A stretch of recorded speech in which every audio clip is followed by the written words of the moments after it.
line. Check the radio, pit crew is far from slow. The lights no longer yellow. Ready, steady, go. Crank it up. Oh, it's racing. Crank it up.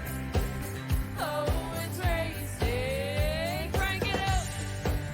Oh, it's racing. Crank it up. Oh, it's racing. In love with the ride. Burning rubber smells real nice. Fuel it up once or twice. Come on, fast is the way to drive. Crowds all on their feet. Not one bothered by the heat. Imagine them in the driver's seat. Checkered flag would be sweet. Crank it up.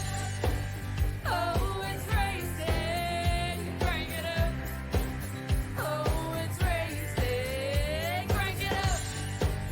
Oh, it's racing. Crank it up. Oh, it's racing. Everybody get ready. On your feet. Here we go. 3, 2, 1. Crank it up.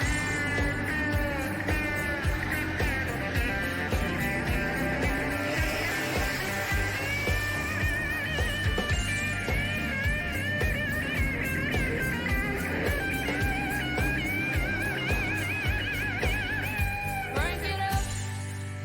Oh, it's race day. Crank it up.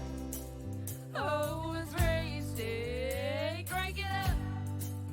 Oh, it's race day. Crank it up. Oh, it's race day. Crank it up. Oh, it's race day. Crank it up. Oh, it's race day. Crank it up. Oh, it's race day. Crank it up. Oh, it's race day. Crank it up.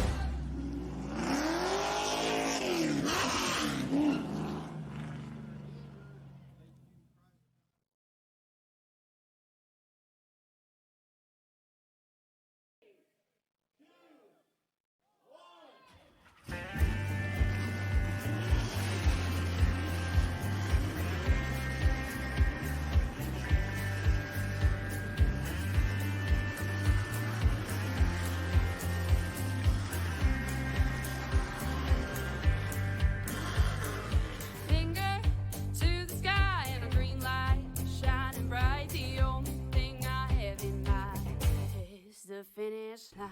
Check the radio. Well, race fans, it's time for a little bit of a history lesson, a little trip back into the world that we all know and love.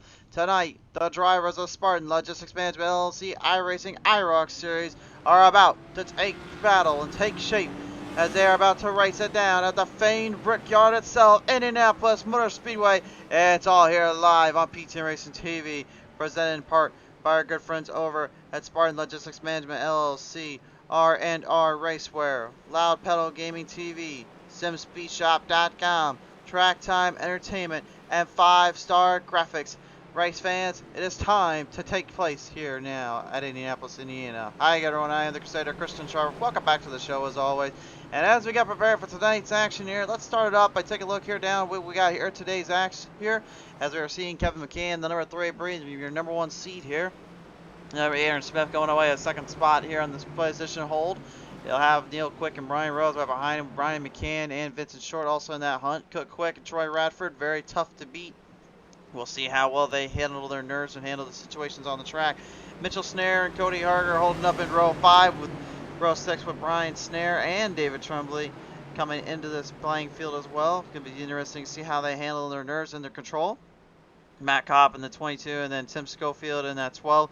Two underdogs here really could use a big race win here, maybe some big points day for them as they continue on their season. Doug Wysocki and Chris Medford also the same for them. Row 9 sees Carson Conway and Hunter Clark in that area, and then of course Dakota Clark in 38, Mike Harper in the 4, Ray Radford, and 47 and Kyle Bengraff in that 14 rounds out your field. 11 drivers have made the call, but how many will be able to finish this one out remains to be unknown. Bring him off out of turn number 4 down to that straightaway here. This rectangular oval style design is going to be put to its limits and put to its It's Indianapolis Motor Speedway. Time for the Spartan Logistics Management LLC IROC Series.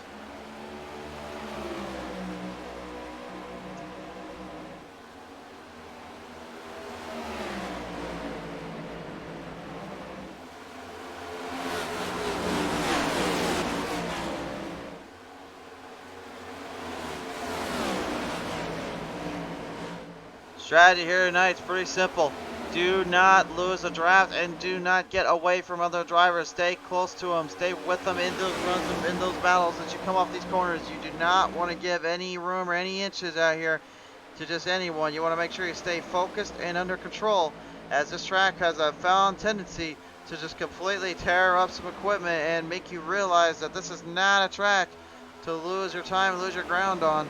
It's a very tough corner and track, really test even the best of drivers and the most patient of drivers.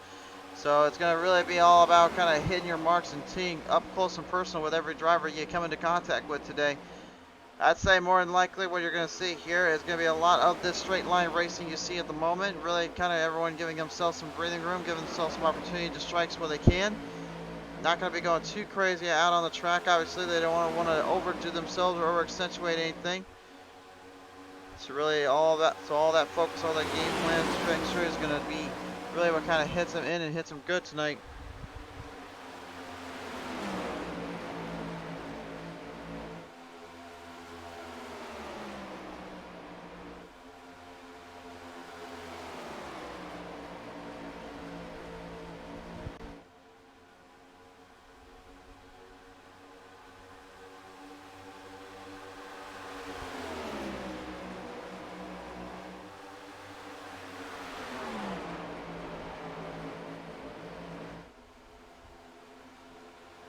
Through the corners right now, Kevin McCann is your racer here. There, and Smith kind of following right behind him, hanging on to his run, trying to keeping everything under control. Neil Quick and Brian McCann all also kind of hunting each other down, trying to find some momentum where they can get it here.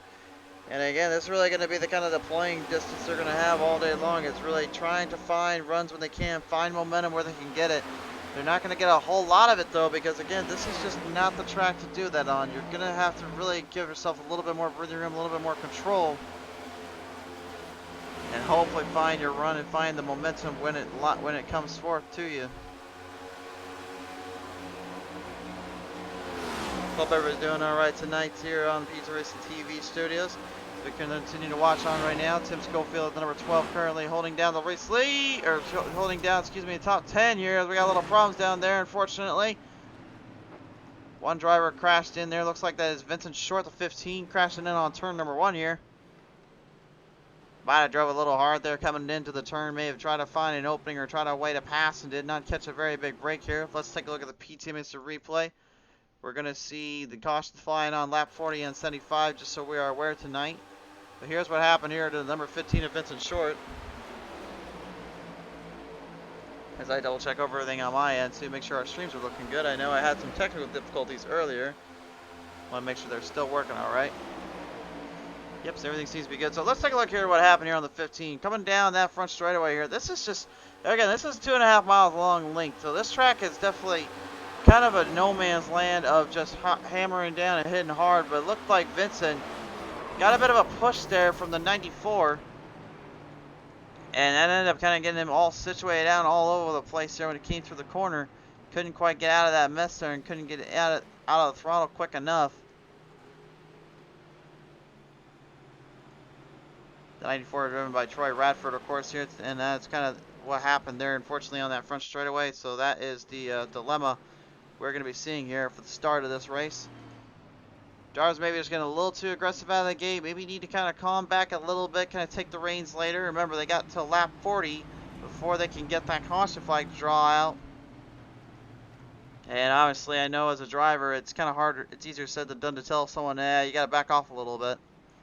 Because again, these next-gen cars, right now the way they sit as a package deal, they are not designed to really kind of get away from the fields, get away from the packs, to really use drafting as a major obstacle. They are a little harder to drive, yes, but again, because of that 550 horsepower package in there with the higher end downforce that they have on those wings, which is those spoilers back there, that's pretty much what's helping them to be a little bit more backed off, a little bit more slow and stuck in dirty air, if you will. It makes for great restarts when they're close together, but again, once you get off that start, then it just completely changes around. It's a little bit more difficult to work with here in this case. So watch for drivers to make moves when they can, find openings where they can see it to it, but they're not going to really be able to hit quick and hit fast here with the way things are going right now. They're going to have to just be a little bit more patient, it'll be a little more under control, and let the car kind of come to them, let the track kind of come in forth to them as well.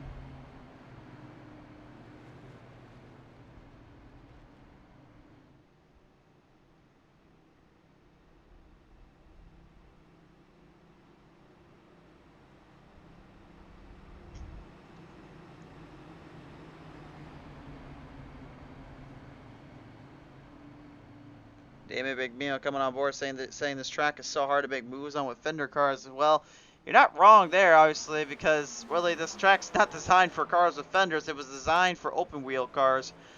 The way the bankings are, those really low banked ends, really short end corners, that's more designed obviously for the Formula style cars of the Formula 1s, the Indy cars, and all of them.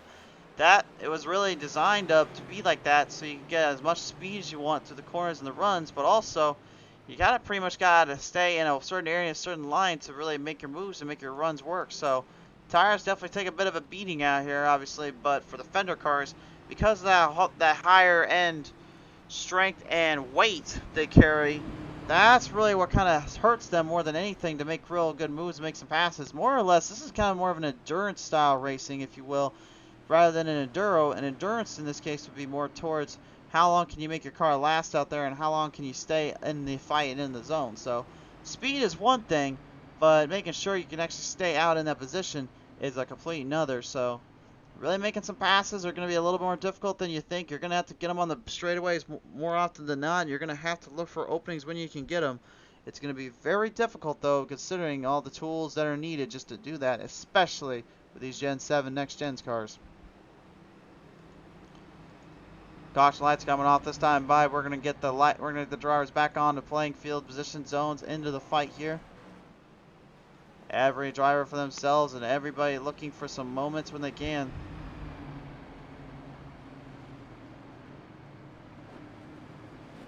Tell you one thing, I still love the look of that Cale Yarborough Old Hickory #1 machine there of Aaron Smith, man. He always comes out with something pretty cool looking with that scheme, and I always love that thing more than anything. It is just a very awesome piece of equipment and history-based design on that. Just it reminds me so much of the old days and the old school racing, even a little bit of what I see in my local dirt tracks, obviously still, which is just kind of some beaten up piece of equipment. You know, those obviously those big Chevrolet Monte Carlo bodies, or even some Thunderbirds we still see here or there. Just got like maybe a little spray can paint, just put it on there and called it good, and that was it. To me, that's what racing's been always about. Sometimes glitz and glamour is one thing, but yeah, I can't go wrong with just a little bit of some beaten up pieces of equipment, some done up some dirty stuff there, man. I love the look of them. And of course, I got that Alan Quickie style scheme there, Brian McCann there, and that, well, the Spartan design up, but it's the Hooters 7 in my, as you probably know all too well. Matt Kopp, that 22 as well. He's got the old style car there. Obviously, that one resembling back towards the Coca-Cola days of the 1980s to very early 1990s.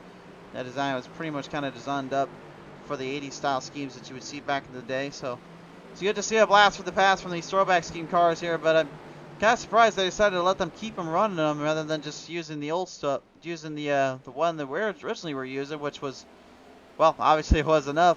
It was those schemes that look very similar to the IROC series cars you would have seen back in the day. As the green flag flies back on out, we're back underway.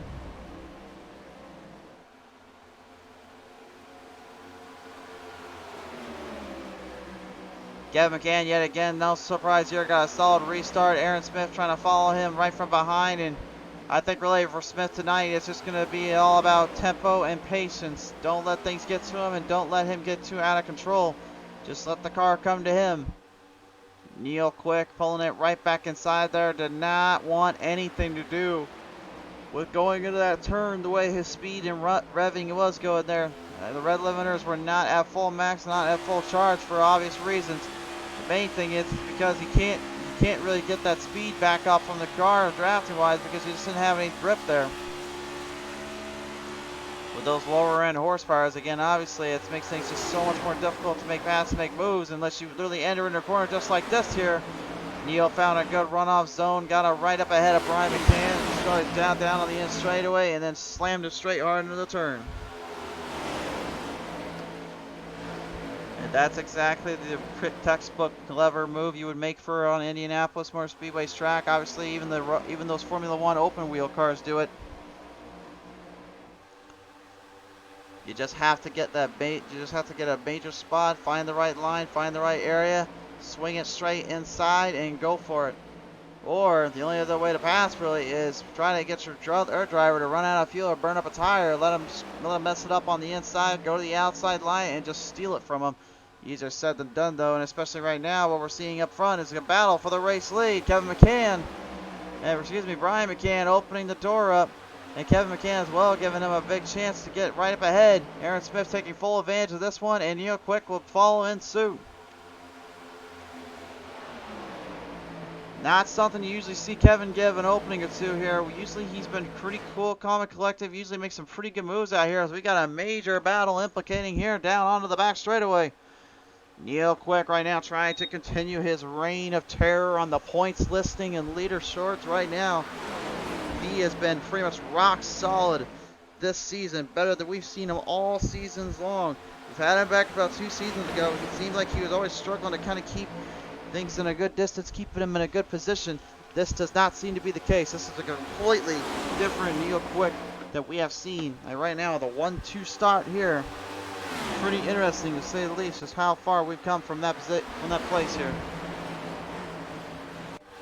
We're going to take a look back at the replay here and see what transpired there for Kevin McCann. They're unfortunately losing his race lead over. It's going to be a pretty interesting little situation here.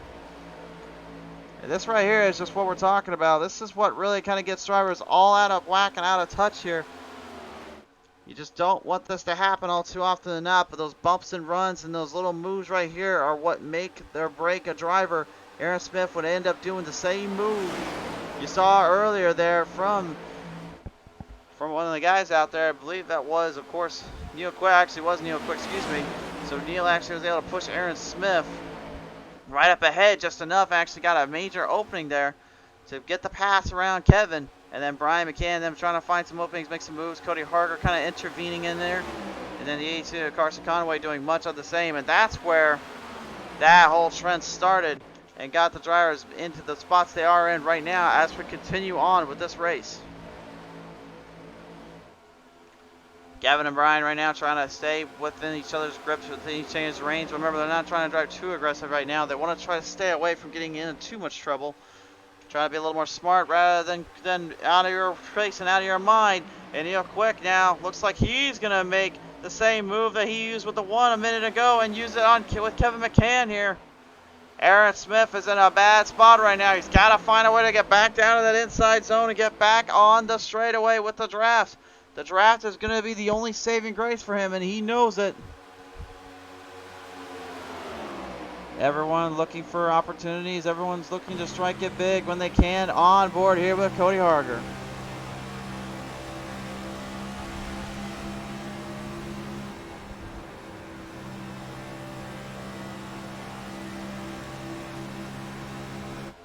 Man, just talk about being on that ragged edge, getting all that feeling, all that momentum you get from these cars. And, you know, even again, as much as I'm still not a fan of this package that this 550 horsepower is given to these drivers, I do like the fact that it does kind of make drivers get a little bit more aggressive, a little bit more strategic on how they plan their moves out and how they make their moves.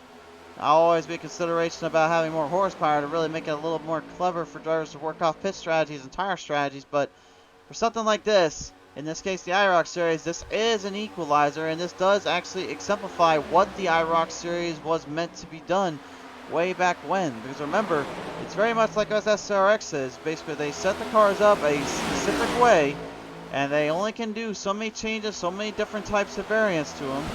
And all they have is really the same horsepower, the same chassis, same engine lock and everything, and that's what they run.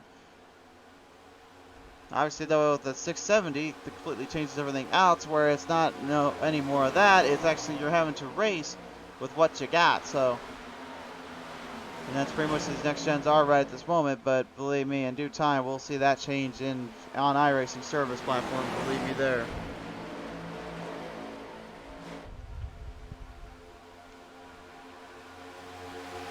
Hope everybody's doing all right here on Facebook Live, and hope if you're watching our YouTube and later on, thank you for tuning on in. We certainly hope you're enjoying the race so far. Been a bit of a wild kind of go around here, and kind of a crazy little spot here too. The drivers doing what they can, trying to find openings where they can get it down to the inside zone. Here it comes, a little McDonald's style scheme coming up here. David Trumby looking to put a fight here to Chris Medford. And Medford a couple of nights ago actually tuned on in with us to see how things were going, if we were ready for tonight's action. We let him know we were ready, but we asked him about that, and I talked to him earlier today about it. He said point blank, well, I'm definitely ready for it, but at the same time I'm not, because I know what I got to do here, and I'm already aggressive as it is. But you know what? We got to do what we need to do to race. We got to win, obviously, so we got a lot of names and eyes on us that are looking to try to take us down, so we got to prove out here that the Medford boys are here to stay and we're here to race. He certainly has been doing that and then some here wherever he comes out on the track. Certainly nothing has changed here. Yield Quick right now with a solid lead as we're going to go through lap traffic here a little bit. Vincent Short going down the inside, trying to keep the Holler boys out of trouble. Vincent Short earlier on getting the old toe tag and knuckle drag move there by the 94 Radford. Troy Radford unfortunately just kind of giving him a little bit too much of a bump. Entering into that corner, ended up getting him all sorts of outside and sideways. And it's spun right into the grassy plains down here on the Indianapolis surface. Now the track itself, a little fun fact for you, it was repaved back in 2005, or excuse me, 6. I should say. Yeah, it was 2000. It was 2006, I think. Yeah, it was 2006, and really hasn't been repaved since then. But the one thing that 2006 had done is that they actually did a diamond grinding of this track that actually had created a much more long-term circumstance for these cars and for this track. But if you remember right, remember what I said earlier on a one time when we were talking about Indianapolis Motor Speedway, that this was actually the site of the worst Formula 1 race ever withheld, all because really only 6 cars took the field and took the track, and that was because of that diamond grinding that they did with the actual surface. Now it may not seem, it seems kind of crazy, but yes, obviously the Indy road course is steer and is on the playing field, and that was what they were supposed to race. But the problem was corners 11 and 12 has that wide open range of turn number 1. And that area, because that diamond grinding actually affected and destroyed a lot of softer compound tires. A harder compound tire would be able to withstand the pressure and the buildup from that crack and fill that surface. But the problem is, back in the formula with the FIA, is that they had made a rule change. They had made a rule where drivers can only take one set of tires, and that's it. That's all they can work with. So they ended up being a real big fiasco with the manufacturers, the tire manufacturers, as well as the people in charge of the place. And when Indianapolis tried to host next year's race, pretty much the fan attendance completely died off, because, I mean, why would it not? You had over 100,000 people, and Formula 1 was just not getting any traction after what they did there. So that is a little fun fact for you here. But, of course, obviously we're not talking about Formula 1 or anything like that. But in this case here tonight, got a little bit more to talk about now, because drivers back here in the back here, guys like David Tremblay and Matt Cobb are all fighting it off pretty hard here, with Hunter Clark kind of even seizing some moments in here or two. And you can just see, again, it's just hard to get a runoff here on any of these guys, because you're trying to do two completely different lines on a track that really isn't giving you much banking. With a car that doesn't give you much horsepower, it's easier said than done to actually get these things to really make a move off on one another.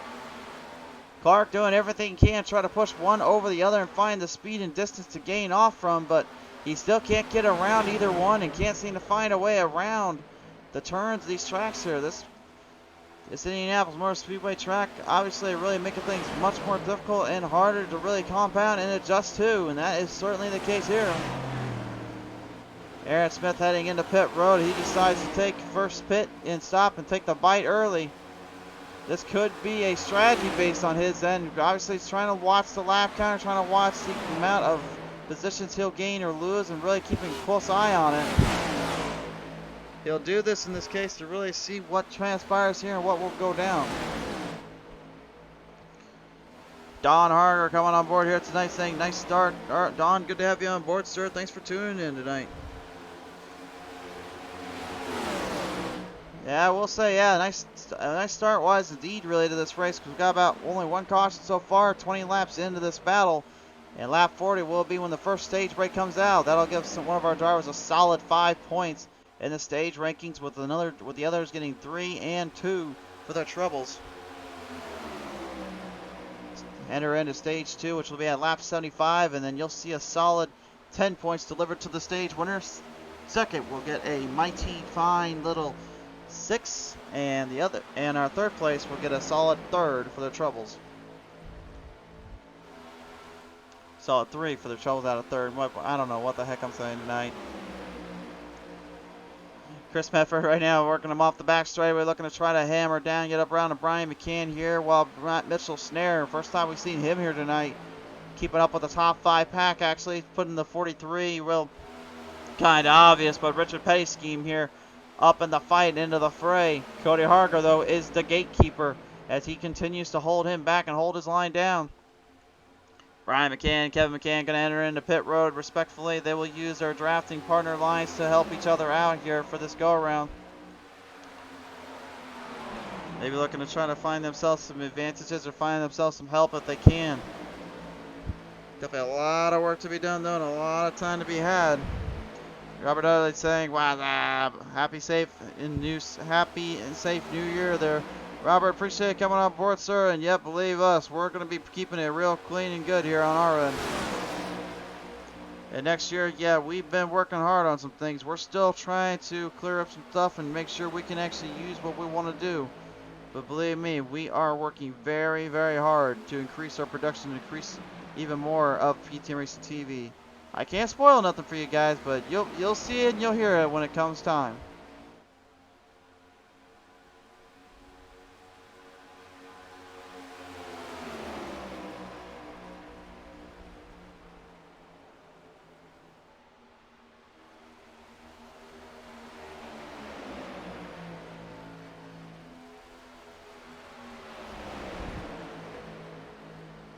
Speaking of come time right now, looks like it's time for a new race leader here, as you got a couple of the guys going back into pit road. A few of them entering in, quick. Carson Conway, one of them. That will give Troy Radford the race lead now, as you got a little bit of a move coming up from the back. Powerhouse move down through turn 3. Cody Harger finds an opening there on that back stretch, throws it right in. Nice solid move off of Troy Radford, now taking it down into the corners. Radford trying to get him back here through corner number 4, trying to get a little help from the boys there, but a defensive block by Harger comes up. Harger trying to keep his bumper away from Radford, but Radford is able to sneak by him, and Mitchell Snare going to do the exact same thing. Harger's power-based move in turn 3 earlier was a solid move, but it wasn't enough to hold back the power of Radford. But he was able to sneak his way back in through the mix of Snare and Medford. Not bad to say the least here, and great driving by all drivers involved here to stay out of trouble and really not get too rambunctious on themselves. Oh, and I think Harger's not quite done just yet. One more power move here coming off of turn number 2. Power drafts it right in through the corner, gets a hard charge, and he says, I'm gonna send this one on through, boys. He gets the 66 ahead now of Troy Radford. Radford will try to get the draft back and to find a way to get back around him. Looking for another opening here, looking to try to get him. Harger, though, great block once more.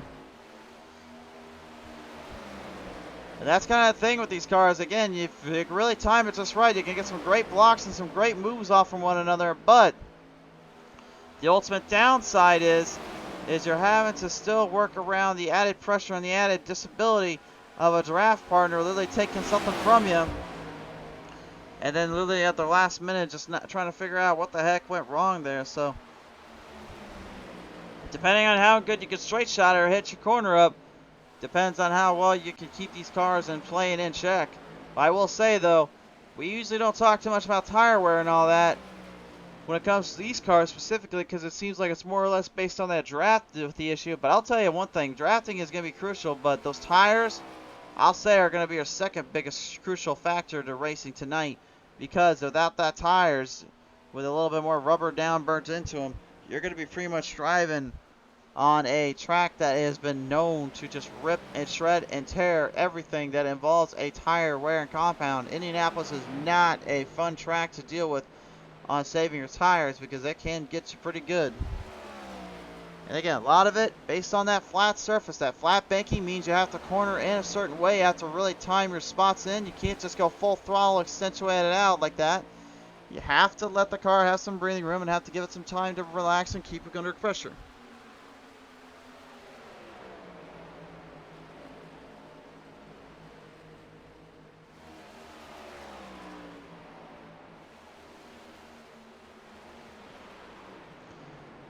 Harker remaining on out. Tim Schofield will stay on out as well. Goes into pit road. Brian Rose and David Trumbull will be the ones to stay out. Matt Kopp, Hunter Clark, Mike Harper going into pit road as well.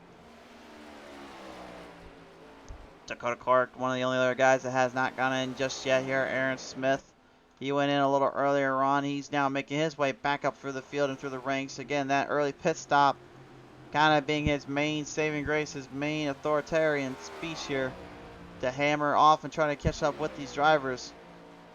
Harger got a 9 and over a third-second lead over Brian Rose.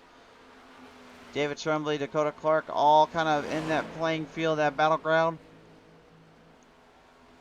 Difference though between Aaron Smith, Cody Harger, which really is top 5 personified. That's over a 24-second gap between the two. That's a long way away from each other, and that's definitely really showing you just how tough it's going to be when it comes to that stage break here. Harger, not the ultimate hard charger tonight, but a pretty solid contender there. 9 spots up for him and his team. David Tremblay coming up with 9 as well. And then Dakota Clark, the ultimate hard charger tonight so far with 15. Yeah, start back in 19th. He's currently... he was currently in 4th. Now I have to refresh that, because right now Aaron Smith will take away 4th from him as he makes his pass there off of turn 4.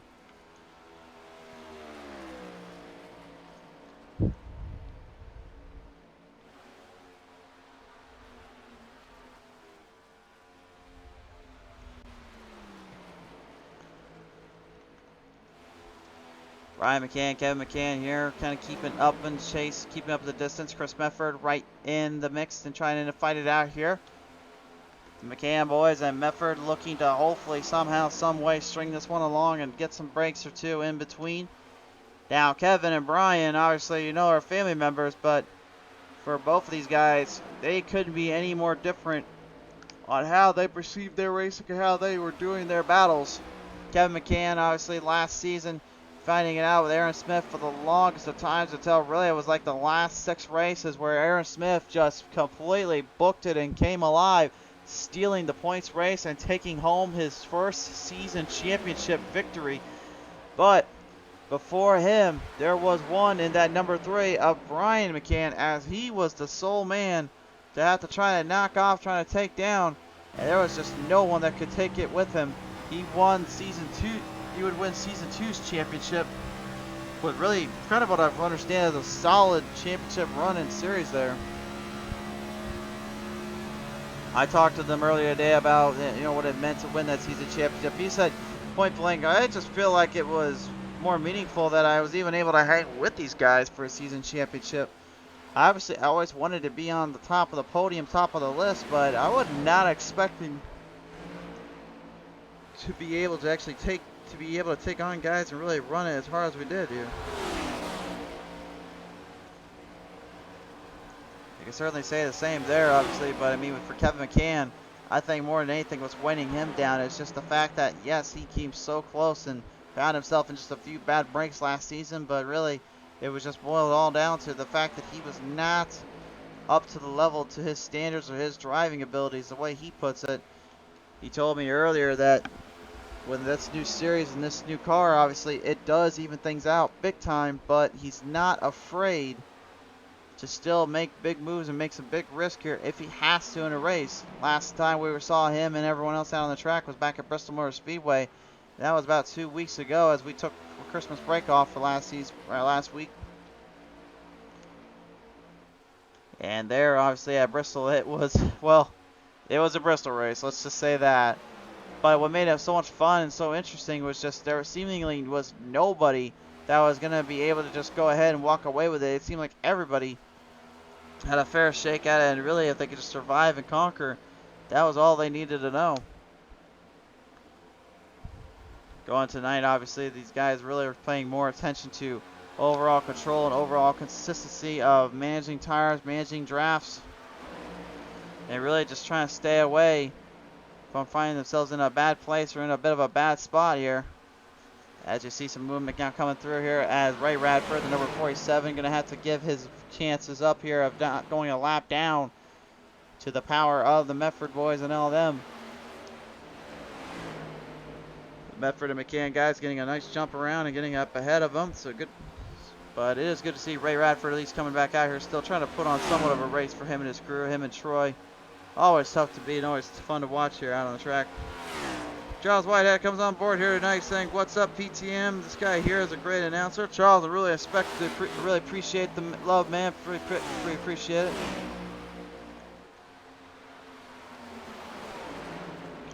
Fighting it down here. I'm still kind of wondering where the Rose family is right now, where our holler boys are, because they're not hollering. But I'll tell you one thing, Brian Rose, he's trying to tune up the band. He's trying to get a little Shawn Michaels underneath his feet, trying to do a little sweet chin music here on Indianapolis Motor Speedway to all these drivers. He qualified well, starting back in 4th place.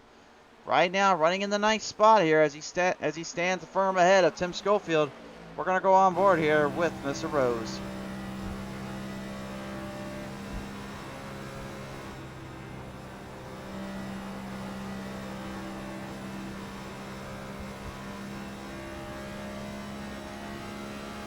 And you can hear this too. This really just is a good point of like what it takes to really get around these corners, get around this track. Obviously, you hear Brian. He's not driving too hard in or driving too hard off. He's actually being a little bit more stable and more out of control.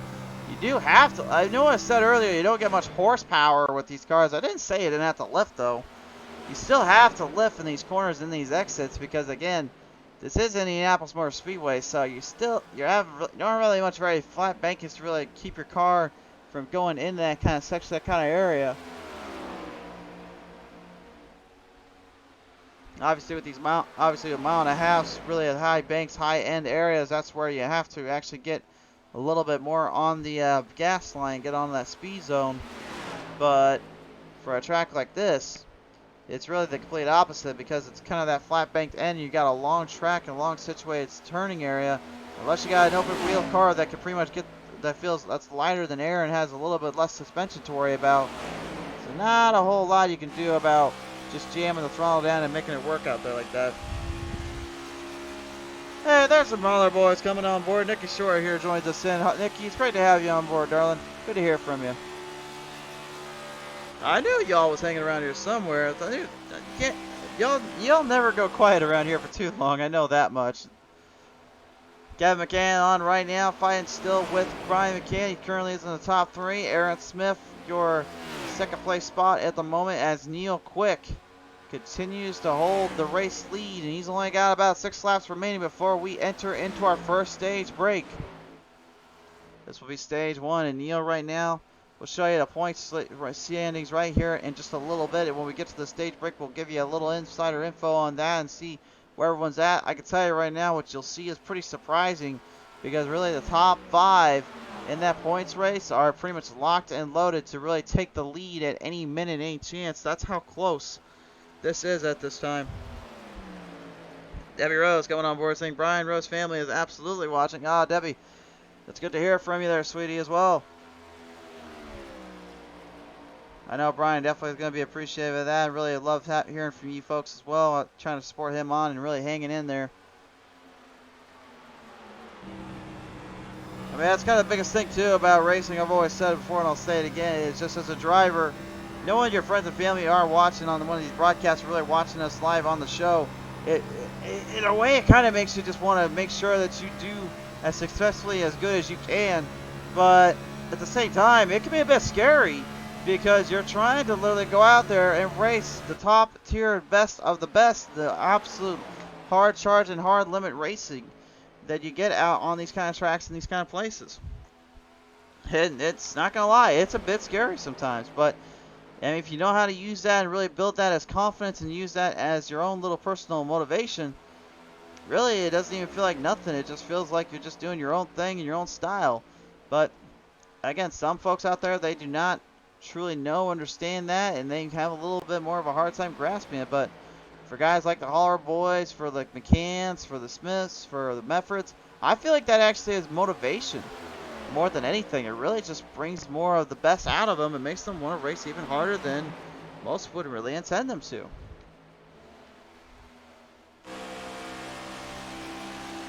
Back on board here, Chris Medford. He continues to try to hammer down on to Kevin and Brian McCann here. Really, this is your battle for that top 3 spots here. Multiple angles and multiple lines to really get off from, hit from, but at the moment, Chris Medford still seems to have pretty much kind of the lesser advantage because of how far off that the McCann guys are.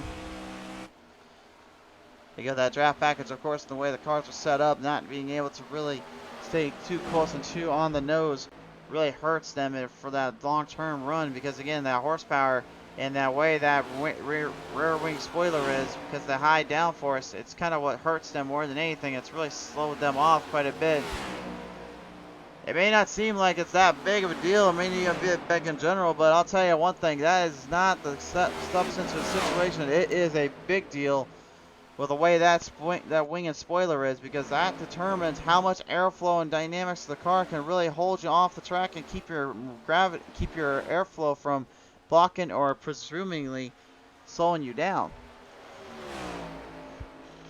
Obviously, when NASCAR has kind of come forth here and said that they're going to run about a 4-inch spoiler, it's actually going to be a little bit lower than what these cars are running right now. It's pretty much a very small little spoiler, if you will, and that extra horsepower makes it a lot more interesting and a little more clever to really run off with.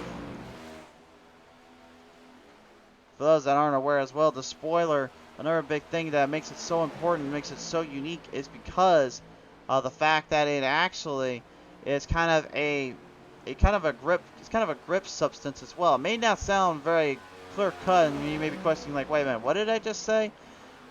Yes, it's what I mean by grip substance. It's like if you're trying to drive on a car and you only have one set of tires on that left side, obviously your car is going to be a lot faster and better off really gaining some speed and gaining some traction down there. And that's kind of the same thing with that spoiler. With that spoiler, the way it works is the less of a spoiler you have, the less really overall airflow can really kind of work around your car and keep you more stable. So the bigger the spoiler, the more stable the car is. The small, but again, that's on a down low force, down low surface.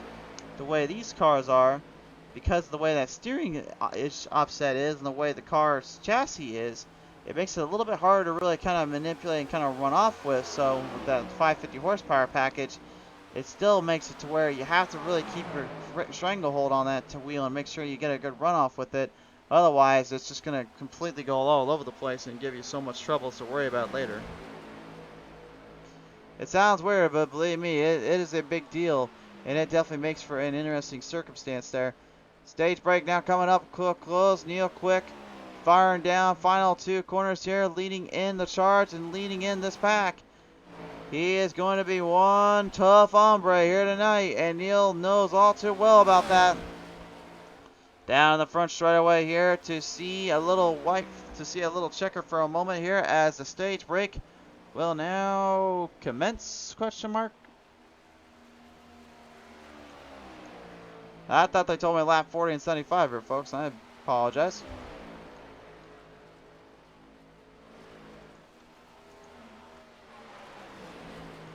Well, I thought we were supposed to go to a stage break here. I guess they're going to go past the... Oh, wait, hold on. There it is. There it is. All right. There's a stage break. I was like, hold on a minute. I know I'm not running with wrong information, am I? All right. So, for sure, now we know Neil Quick is going to be our stage winner here. Second, we'll go to Aaron Smith. Third to Brian McCann. So, that will be our top 3. 5 points respectively for Neil Quick. Aaron Smith getting a solid 3, and Brian will come away with 2 extra to start off his night and start off his race week here. Well, race fans, when we come back, there is more action to be had. There is more to see down here in Indy. We are just getting started. Halfway point about to be hit and marked off. Which one of these drivers can fire it off to the end? Find out when we return. Tonight's race, ladies and gentlemen, has been brought to you in part by our good friends over at Spartan Logistics Management, LLC. By R&R Racewear, the official site of iRacing and the IROC Series Challenge. By Loud Pedal Gaming TV, smashing the loud pedal for your viewing entertainment. By SimSpeedShop.com. By Track Time Entertainment. And by 5-Star Graphics. A big thank you in large part from the iRacing IROC Series Challenge Series. And a big thank you from us here at PTM Racing TV for giving these guys a chance and a voice here to be able to go out here and prove their worth and prove their showcase here. Time to take a look now down at our points race here. This is after race number 5 here. And look at the close cut nature of this series right now. This is what these next gen cars are really all about, making these things as hard to control and master as you would think. But also, I'd say more than anything, it's really been kind of a hard-hitting, kind of slapdash affair when it comes to making sure you can stay under control while also getting yourself a bit of a chance, a bit of a break to hit up the speeds and hit up the control here. You can see the top 5 separated only out by 25 points. And remember, in this series, those points make the biggest difference between success and failure.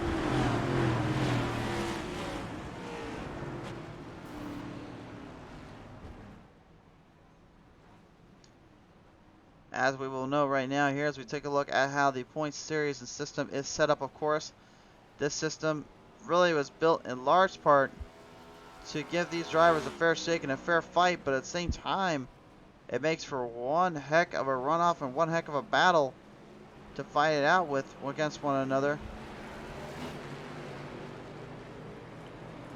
And apparently producers are telling me they do not have my sheet here. But producers, how do you not have my sheet? I told you guys not to remove that thing when I told you to. Guess that's what I get for trying to mess around with these things sometimes.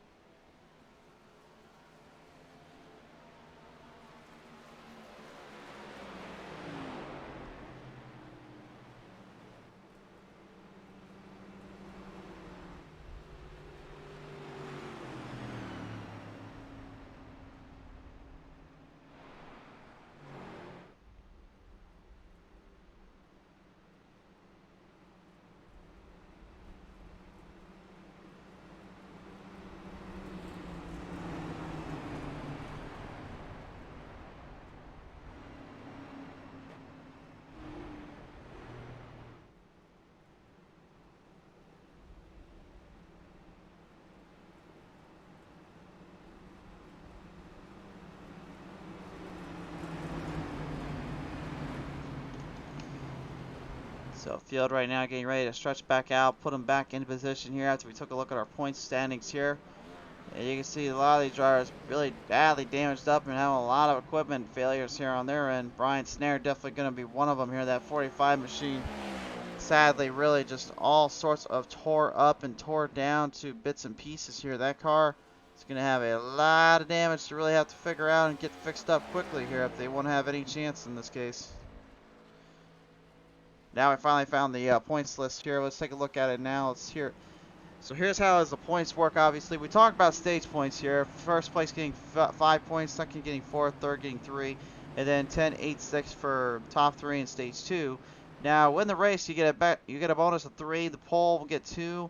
You lead a lap, you get a point. You lead most laps, you get 2 extra points, and then that 0 incidents will be able to give you a 50. After 50 race percent completion, will actually give you a solid 3 extra points.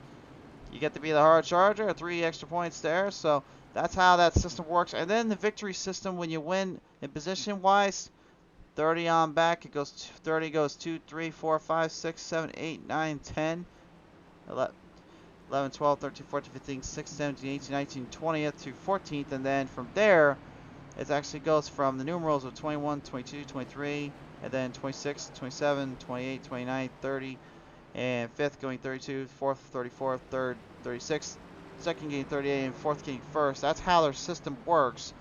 And really what it boils down to, it really involves just being overall consistent.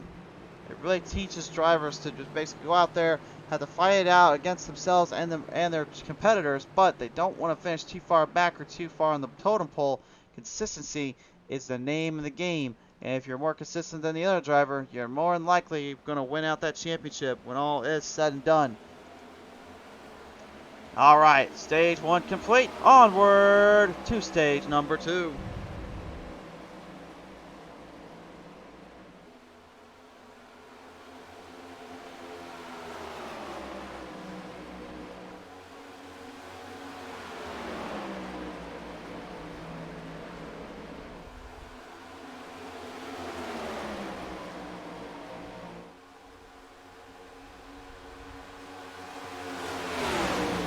Well, running it back off the restart zone here, Neil Quick with the early advantage and taking the race lead over once again. Brian McCann here right behind him with Aaron Smith, Chris Mefford, Kevin McCann also in that hunt. Every driver trying to get a jump or two off of one another, looking for opportunities when they can to strike it big and strike it well. Down through his corner number 4. Neil Quick still with the race lead. Brian McCann, though, getting ever so closer to making that move off, looking for that rundown. Trying to put it right on the rear end, the rear bumper tail end of Neil Quick, and then looking to straight shot him off the corner. The hardest part, though, is he only can really do that down into the entries of the turns here. So obviously, turn 1 and turn 3 are his only areas to make a move off. It's all about timing and patience on those back stretches and the front stretches while you're aiming to go for a big move or a big corner off end. This super speedway long track here obviously has been pretty much been null and void to really testing the best and most patient of the drivers. And with over 100,000 fans in attendance, yes, you heard me say that right, we are literally watching in awe and inspiring performance as every single one of these drivers continues to pour on the momentum, pour out their heart, and look for any kind of runoff they can to take each other down.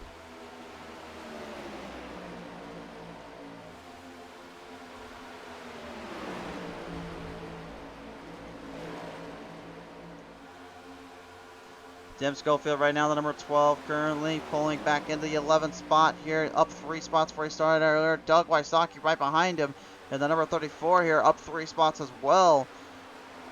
Pretty good to see him really putting up some momentum and put some on some charges here too. Looking to see if maybe he has anything left under that hood for this race here tonight as we go on board with him.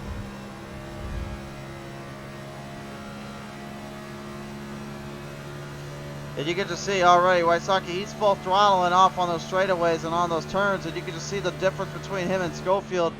It's completely night and day. It is so hard to really just grasp how difficult it is to keep your momentum and control alive. But again, the way these drivers work and the way this track works with these cars, there's nothing you can do if you get too far back or too far away. They don't have enough control and downright horsepower to get around each other and really make some momentum off of one another.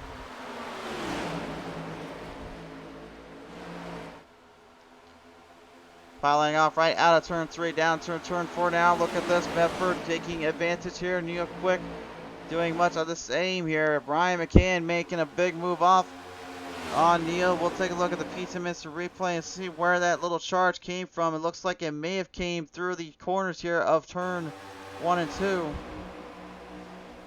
Here's another look at it.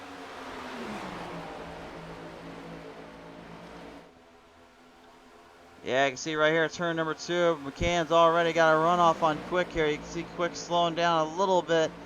McCann setting up for the big move, the big stunner, if you will. Lined it up through 3, and look at Smith. He would get right behind him, looking to charge with him. Can would get a nice little draft there and push him straight into the fight. Into the frying pan and out of the frying pan and onto the plate. Brian McCann serving up a nice cold dish to try to set himself to victory lane here. Oh, and Aaron Smith actually making a move off on him now, Brian, with Kevin McCann, his teammate and family member, putting him into the rearview mirror.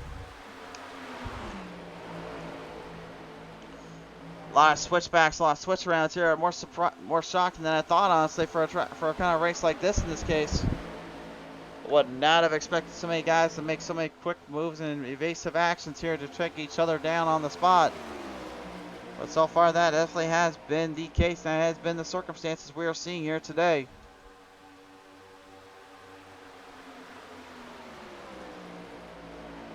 Kevin looking for any kind of extra help or any kind of momentum he can get around with Aaron Smith, but Aaron Smith obviously not doing too much here.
Whoa, a little bit of trouble here down off of turn number 4 here. Unfortunately, problems for Kevin McCann, the 33. Takes a bit of damage on the front end. His drivers tried to evade and move around him here. Take a look in the back there, and all of a sudden everything kind of switched up here right off of turn 4 here. Kevin was not able to succeed or get out of that in this case. We'll take a look and see what happened here. I'm not really sure from our angle or vantage point what happened. Although seeing Chris Medford around there leads me to believe there was, yep, a little bit of bumping and banging there, yep. Looks like Medford saw an opening, was going to go for it there. Unfortunately, he found himself kind of in a bad place and ends up sending the 33 back to the car lot, if you will, trying to find himself a new little dealership car, because unfortunately that car just lost all his gain, lost all his financial stake there. Here's what happened right here. You see turn 2, turn 3 and 4. Medford was right there. You can see McCann got bummed. Medford thought he had an opening and couldn't quite get back around. And again, that's just that overall problem I talked about earlier. You just don't have that much horsepower to really push into position, push onto the track. So you're really working off of any kind of fool's gold you could get when it comes to hanging in with them. Every single one will be going into pit road. Looks like the 45 will not be in this case. Brian Snare multiple laps down. Looks like he just wants to hopefully find some kind of help or find some kind of chance here.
So right now, field getting stretched back in position. Trying to see if maybe they've got something else kind of coming up for them. Obviously, this is our third caution of the day. Second caution only that was not involving a stage break. We'll have one more caution at least with that other stage break, stage 2, coming up here at lap 75. Every single one of these drivers here tonight really looking to just give everything they got and push themselves to their fullest potential and the limits that they possess today.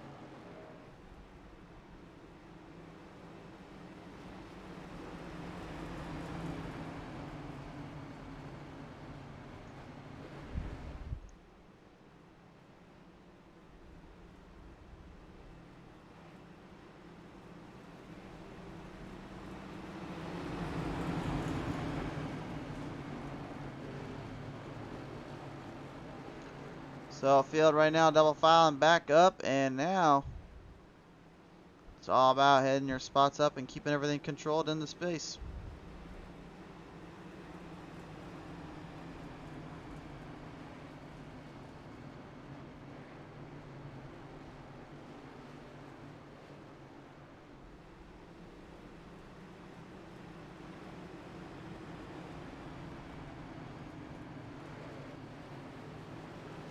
William McDaniel coming on board saying hi there. William, great to have you on board, sir. Hope you're enjoying the show so far here. We're going to get the drivers fielded back in position now. Spartan Logistics Management LLC, iRacing IROC Series now looking to bring it all back out and put it back on for a show. Green flag is out. Aaron Smith, Neil Quick will be the ones to try to gain off of one another.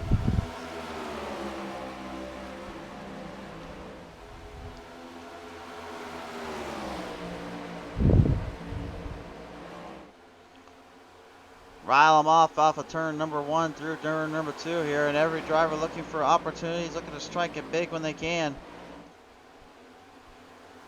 A lot of ground clearance, a lot of positions really to be looking after on these restarts. Obviously, everybody kind of being played into that packet, into that zone, then having to work around one another to hope for the best.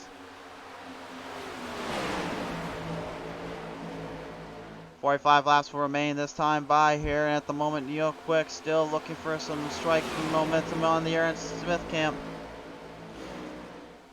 Smith earlier on really made a big move off on Quick and managed to get around him by just simply drafting off him and finding an opening to hit up with.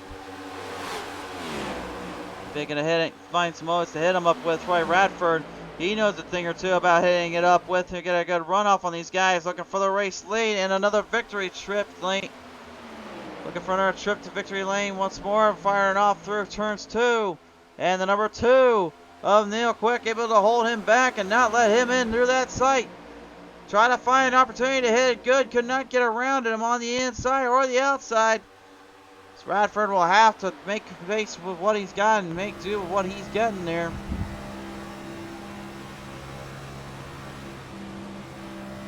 On board here with Radford right now as he continues to fight off with McCann and with Neil Quick. Right here you see he's actually kind of playing devil's advocate here. He's trying to use both guys as a drafting line, see which one he can get the better of. Really, it's also to kind of keep these guys a little bit closer together so if they do make a mistake, he can find a way around them and hit a spot up on them.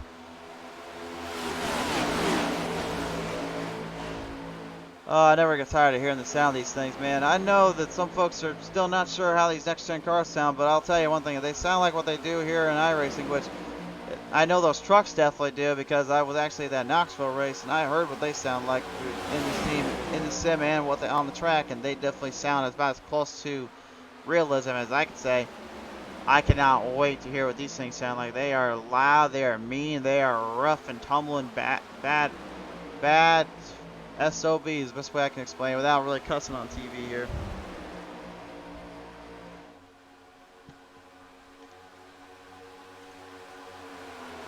Brian McCann now, the one that is going to face off Aaron Smith, two front runners of the season championship stakeholders. These two drivers, they know a thing or two on what it takes to become a champion and what it takes to become the elite of the field.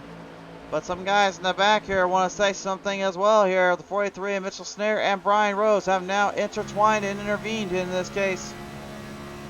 And these guys right now, they already know how many laps they've got really kind of coming up and how far off they are from the final stage. And you can see they're just trying to evade, trying to block off any kind of runner momentum they may be getting. And I think they're taking very well aware of that, being careful not to let too much happen here and not to let too much go down to where it's going to cost them too much, bit of a chance here to win.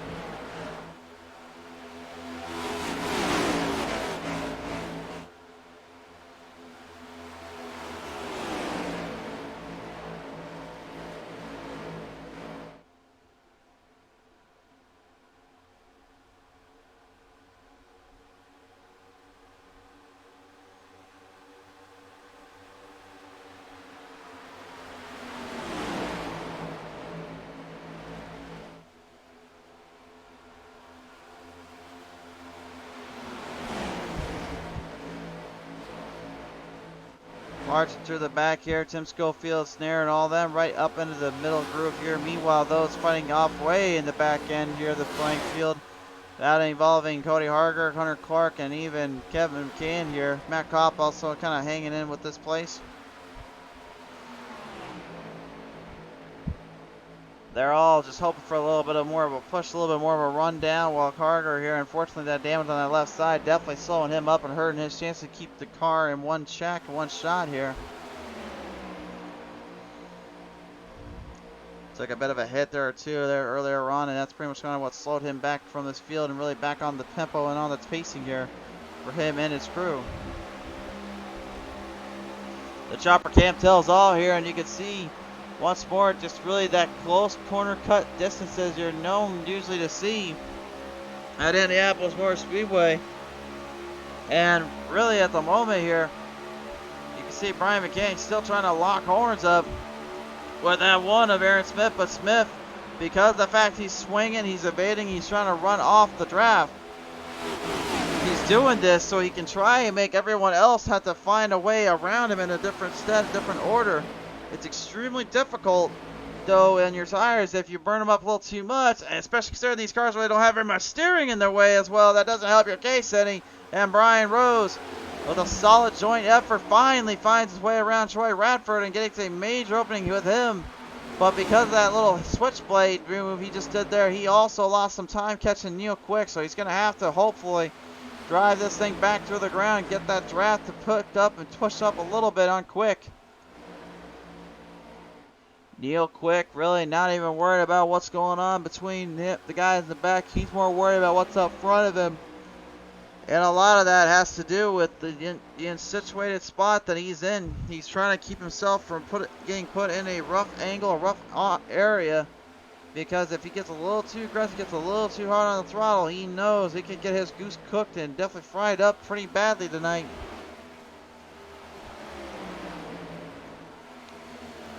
Troy Radford lost a lot of ground there in the 94. The 43 of Mitchell Snare moving ahead here. Tim Schofield moving up a few spots as well. He's the hard charger right at the moment with 9 spots.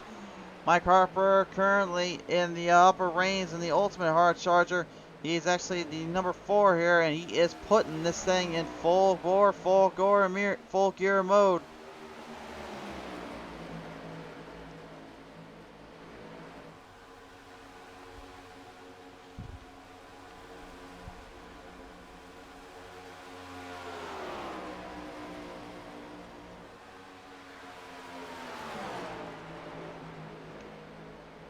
Mike Harper, Doug Wysocki going at a little bit here. Chris Medford, I guess he's not quite done yet. He's messing around some of these guys and really putting some bumpers and fenders to one another. Gets into there with Hunter Clark in the 18.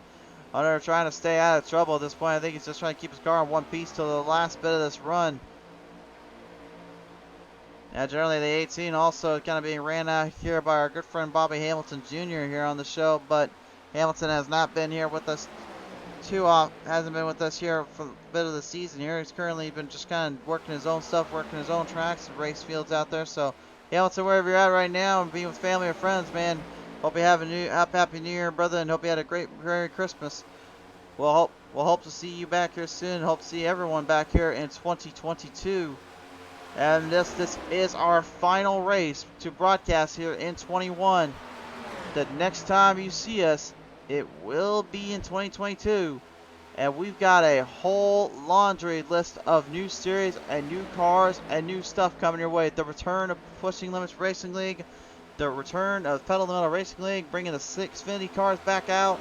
Joe Six-Pack Racing League returns to full bore action. They will start their brand new season up as well. And I'm going to give you guys a little insider info here. The return of Backfire Sim Racing League. They will be back with us come Friday nights here on our show here. That will start in January as well. And man, I can tell you right now, this is going to be a lot, and I mean a lot of broadcasting on our end throughout the weeks. But you guys always wanted a show and you wanted to see some new things. Well, we'll certainly give you that and then some. So for those that have tuned in with us and want more action, do not fear and do not be alarmed. We have it coming, and it's coming very, very soon. So if you don't have the chance already and you haven't done this by now, yeah, best subscribe to PTM Racing TV on YouTube to never miss all the live action we bring to the table, as well as like and follow up our Facebook end here to see all the live action. Most of our traffic comes through here, so that's where most of our racing comes as well. But we can get that YouTube up a little bit more too. I think we may be able to get a few more live shows over there for you fans. So if you keep subscribing over there and keep us going, we'll bring some more live shows to your favor.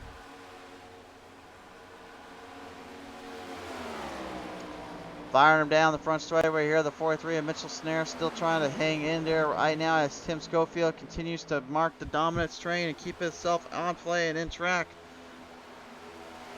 Snare done a great job really tonight, just doing his own stuff, do his own way of racing, and that has been the case here.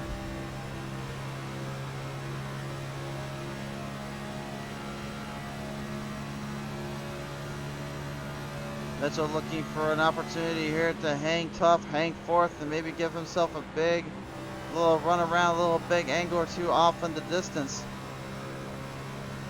Schofield looking to maybe get a piece of it too, maybe a little bit more run down. Right up ahead, Aaron Smith, Neil Quick still battling for the race lead.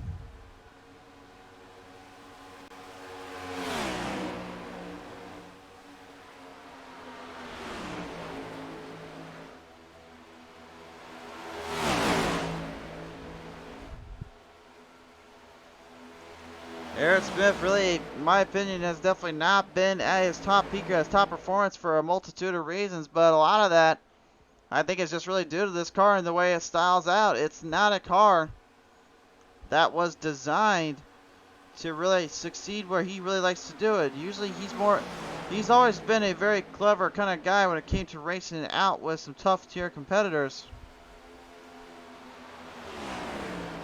And we have certainly seen that. Although I will say as well, is that there's also been a bit of a rough patch, a little bit of rough going for him when it comes to making moves to the right place at the right time. And I think for more than anything, what he's going to be looking towards this season has going to be hope for the best, strike it hard, and hit it where you can.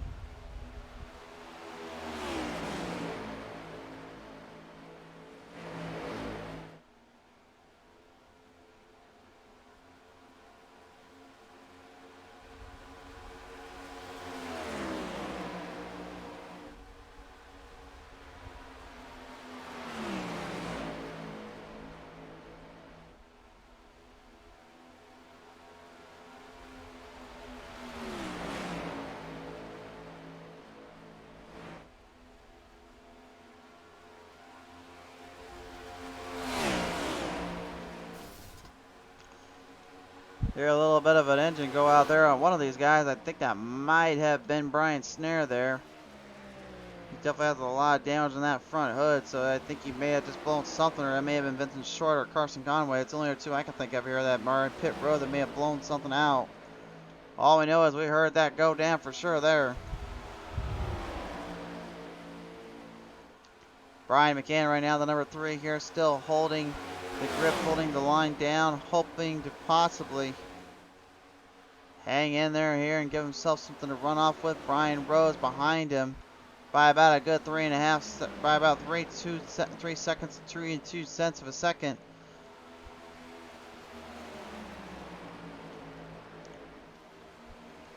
That's just a specific. This is just the biggest issue right now, is because of the fact that the guys up ahead got so far up right in the run. It doesn't matter what these guys behind them do with the draft. They're just so far ahead. They don't have enough speed and gain and momentum to really catch them. And if I said it once, I'll say it again. It's kind of obvious. It's that package they're running. If you had a much stronger package in there, I guarantee you things would be a lot differently here. But we are rolling up on the final laps here of stage 2, so that could be the opportunity for these drivers to make it big and strike it hard. Lap times wise, everyone running a solid 51s, 52s, 53s on some of them. Fastest time tonight here was a solid 51.20, or excuse me, 51.08. Second was a 51.09. And really, that 51.08 came from a guy you probably wouldn't even thought of here, but it's Brian Snare in that 45. He actually managed to lay down the fastest time, so the quick time will go to him. And you heard earlier on with those point system, that will be a big hand for him and his crew, because he needs every bit of it tonight after this race.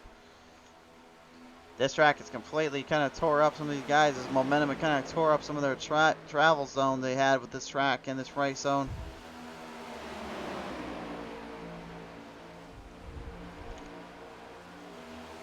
Piling him down through the final corners here and the final turns here of this of the stage break here. You can see right now Mike Harper, Chris Medford, and Cody Harger are all trying to hang in, trying to fire off anything they can left on the track.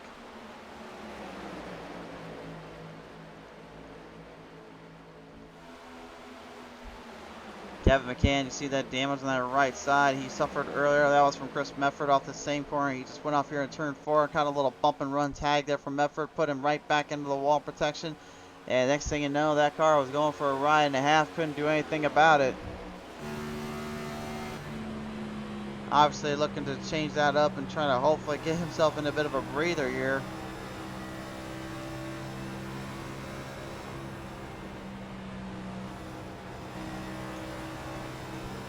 On board here with Hunter Clark, the 18, as he falls right behind the other boys here in front of him. Of course, the 94, or excuse me, not the 94, the 96 of David Tremblay.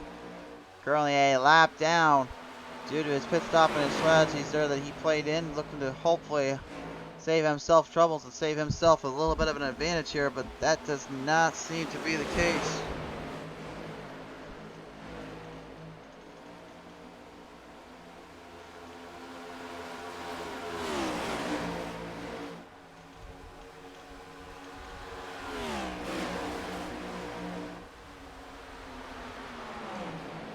Harger and Medford looking to maybe do a little bit of battling here with Wysocki, as Doug Wysocki holds 8th place here, run against the front runners.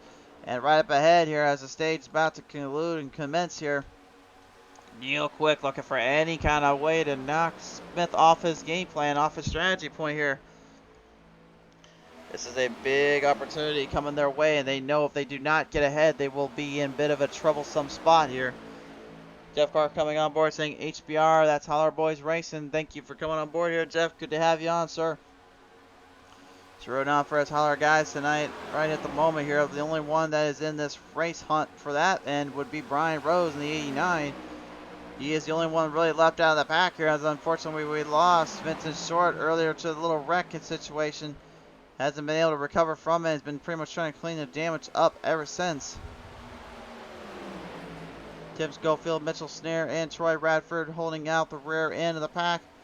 That is currently 4th and 7th on back. Meanwhile, up ahead, 1st and 3rd. 1st through 3rd looking for battles here. Smith trying to hold back. That number 2, Neil Quick. Neil knows he's coming ever so closer. Lap 75 is the stage break. If he doesn't get a move on him here, he's going to have to work even more hard on that last start. Brian McCann going straight down to the bottom end here with Smith, and McCann making a big runoff here as well. Draft's coming to be a big factor there and cost dearly towards the number 2, Neil Quick. This is their last lap before we head to the stage break number 2 and our final stage break of the night.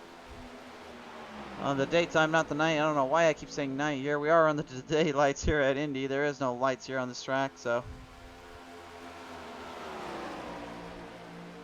It's one thing I kind of want to see what would happen if they actually had night lights here at Indy, but I think that'd be a little bit more expensive than I think some folks are willing to pay for.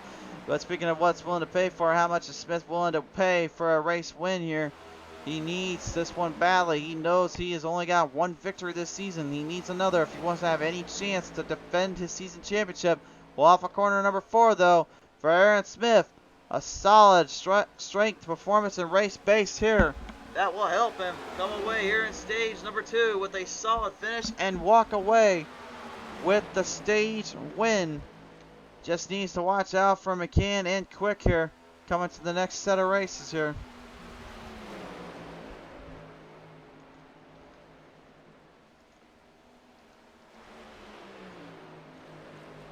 So a tremendous finish there and a good battle from start to the end. But now, when we come back, race fans, we will have about 20 laps left to go. And 20 laps left to go here on Indianapolis Motor Speedway can either be a complete shootout or it could be a complete cluster of some kind. Which one will it be? We'll find out together here on PTM Racing TV. Stay tuned. The action will conclude here in just a moment. Tonight's race, ladies and gentlemen, brought to you in part by our good friends over at Spartan Logistics Management, LLC. By R&R Racewear. By Loud Pedal Gaming TV. We're smashing the loud pedal for your viewing entertainment. By SimSpeedShop.com. By Track Time Entertainment. And by 5-Star Graphics. A big thank you from the Spartan Logistics Management LLC IROC Series Challenge Series. And a big thank you from us here at PTM Racing TV for help bringing these guys on the center stage and on the track for some racing here in this place. So the Brickyard has obviously brought up quite a bit of big moments and big races in, but of course we've talked earlier about the good, the bad, and pretty much the downright ugly. But I will say right now, this is, of all the Indy races I've seen, this is probably mixed in as a top 5 bracket one because of how clean or cut and how pretty good it's been for the amount of laps we're running, how hard it's been for the racing wise. Now, I'm not going to lie to you, I'm not going to say this is the best one out of the bunch because really it's not. I would still, if I had to rank one of them, I'd say probably was the Xfinity race that we saw. I believe it was from Wolfpack Racing League. I think I have to rank them up there. Even though it's a little bit more caution fest ridden and everything, I'd still say the story of the race and that win there for one of those guys really was the most meaningful thing there I've seen on this track in quite some time. Obviously, besides the Indy 500, but that's a different story. Speaking of that, folks, I'm just still wondering whenever the heck we're going to get an Indy 500 race broadcasting here on PTM Racing TV with these guys, with some of these guys. If you're out there and you want to see us, you want to see some open wheel action, feel free to message us up. We'll broadcast it. Neil Quick, Brian McCann, Chris Medford, Troy Radford, and Cook Quick all came into tonight, obviously, with a solid foundation of points. Vincent Short's going to be put back a few spots there. Cody Harger, also kind of in a rough patch there, and a little bit of a rough end of the spectrum. David Tremblay way back in the field here, about 19th place in points. He's going to need a major help or big field day on these next couple races if he wants any chance to get in this whiff of the top 10 top brackets here. Harger, Smith, Wally, Rose, they're all still in it to win it. So obviously anything can happen here on PTM Racing TV. So there's no telling what they'll bring to the table in due time. But I can say right now anyway, they are not nearly as fast as I think they were expecting to or wanting to be.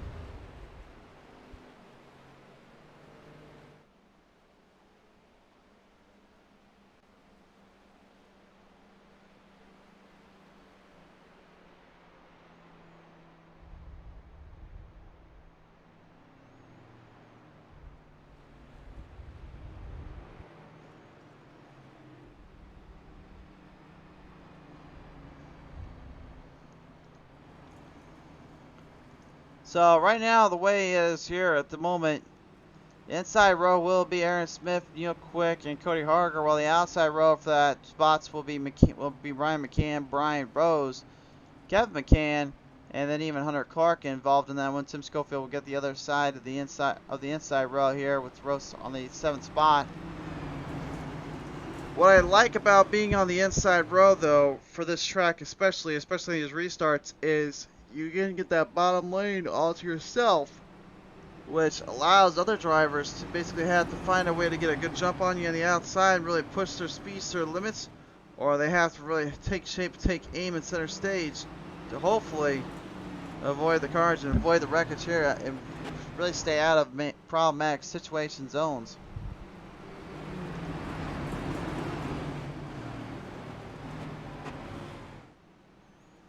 It's all timing, pacing, and really just watching your corners and watching your ends of the spectrum.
Well, we're going to run them off here down through the final corners here, race fans. It is time to conclude at the Brickyard. Somebody's going to be kissing the bricks, but which one's it going to be? We're about to find out. Green flag is back on out. 21 laps remain. And now this is where things get real crazy and exciting here, because now there are no more holding backs. There are no more just just kind of be out here trying to do a Sunday drive. No, no, no. This is now where you better be starting to take aim and take shape. Some of these guys have been aggressive here out of the gate. Those that have either been put to the shadow realm or put back or had to take their car to the junkyard realm, because that's where they end up tonight. We're going to see here who's going to be in the proverbial catbird spot in the cat box and walk their way into victory lane. This is going to be an interesting one.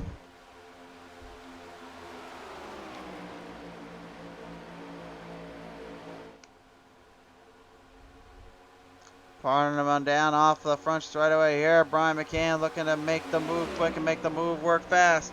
He knows Aaron Smith's going to be blocking quite a bit here. Smith cannot make any mistakes. If McCann can get on his inside corner panel, he'll take it away from him real quick here. He's looking for an opportunity to strike here when he can, trying to find some spots when he can get off on those corners. Tim Schofield now pulling it right down the back straight away here as well. He is hammering in, looking for the runoff. Mike Harper right behind him.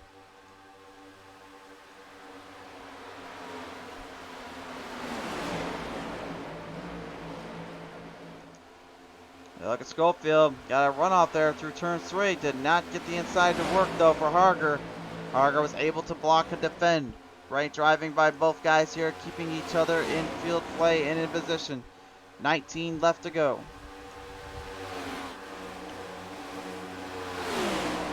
Chris Medford, the 46 now, looking to build up the momentum back on his end of the camp. Obviously earlier on got it into it there with Kevin McCann, costing him a lot of time, a lot of precious abilities. That right side is damaged, it is hurt, but I don't think he's done just yet with this field. He's going to try and hopefully push everything to its limits here.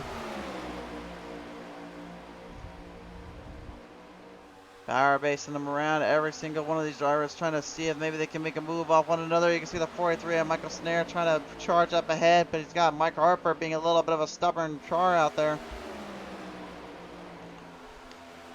Harper does not want to give up yet, and he's not going to give out just yet. He'll block for everything he's got and give it everything he can to run off the runs. Not enough time, though, momentum to hang in it. Troy Radford now making some major moves and stepping stones up back to the field, even with the damage on that front end there. Doesn't seem to be worrying him too much or really giving him any troubles here. I think all that matters for him and his crew is just getting right where what the race leaders are at the moment, and this is where the race leaders are.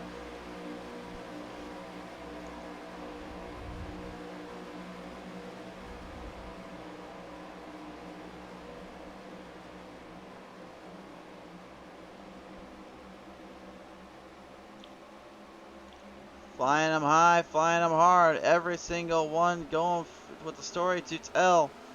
McCann and Smith down that run in here. You can see now McCann ever so closer, just kind of making it work a little bit more around Smith. Smith knows he is not in a very good end here. This is about troublesome shootout spot here for him and his crew. He knows he can't just let him off too easily here.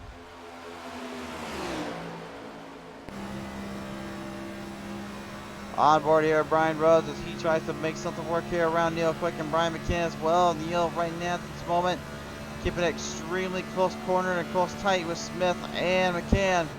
Might not be a smart idea if he gets a little too off pace and off balance. Brian Rhodes, though, almost kind of the complete opposite. You can see the distance here between him and the crew. He is not letting anything get between him and possibly seeing out a wreck here.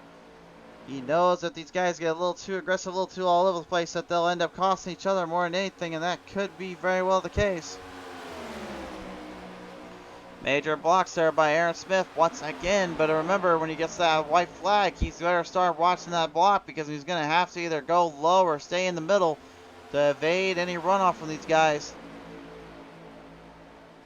He's doing everything he can, but at this moment here, Brian McCann is not giving him a chance and not giving him anything. The only thing he is making him do right now is making him sit there, think about it just a little bit more. It's literally the old intimidator tactic here. Just make sure you have got that front bumper in that rear view sight and make them think about it.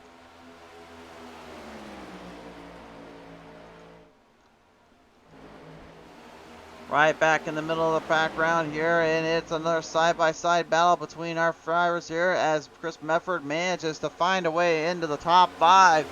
He's up 11 tonight. The Hard Charger Award could go to him. That could be a big point stay for him, especially considering what he had to deal with earlier on. The number 43 Mitchell Snare even kind of hitting up a few positions here with Kevin McCann falling right in play and in behind back of him. Troy Radford right up ahead, try to hopefully see to it that he doesn't find himself in a shadow realm situation. Radford, Harger, and Schofield all on the podium, on the bubble here for keeping their distance and keeping their chances alive.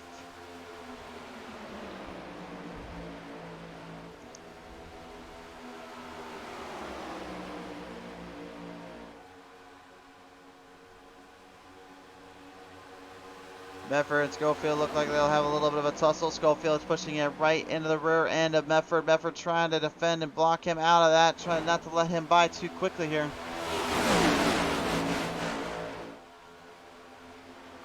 The roar of these 550 horsepower beasts, these things could push over 750 horsepower actually, and they could still probably put about 1,000 of them if they really wanted to. I learned that all of Kevin Harvick there, for those at home that are wondering.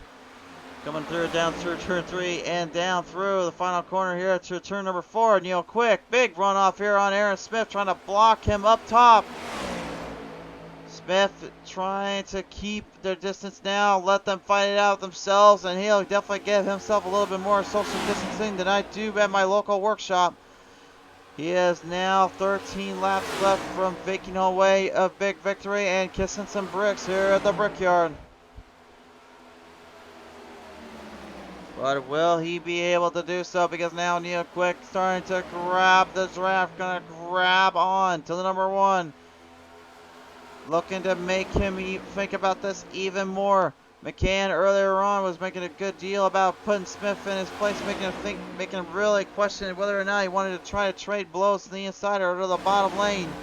Now it's a complete opposite. Quick has been known to put a bumper to Aaron Smith here when he absolutely has to. So I guarantee you that Smith's got a huge target on his back if he's not careful here.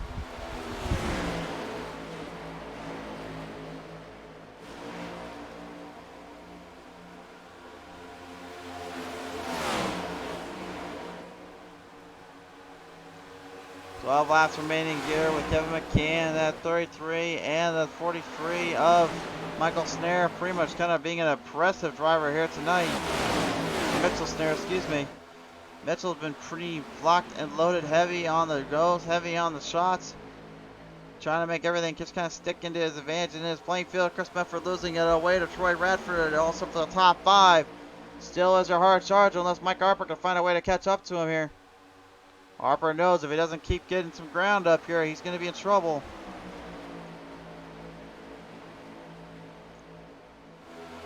Those added bonus points are literally a saving grace and a big help for any of these guys out here, and it's certainly the difference between success and failure as a little hit and run off on that corner 4. McCann gets a piece of it, and now Mitchell Snare looking to take it away from him. That damage there on McCann's is just way too much, and Snare is taking full advantage of it.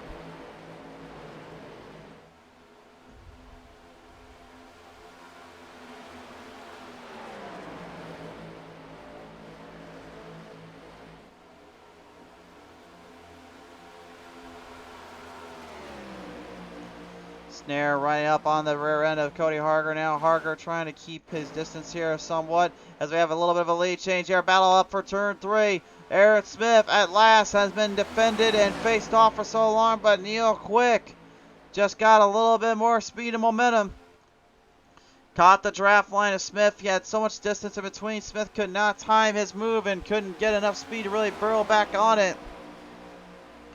When you back off so much and then you just start to charge it up a little bit more, if you're left all alone, there's nothing you can do about it if someone comes up and pushes you in there.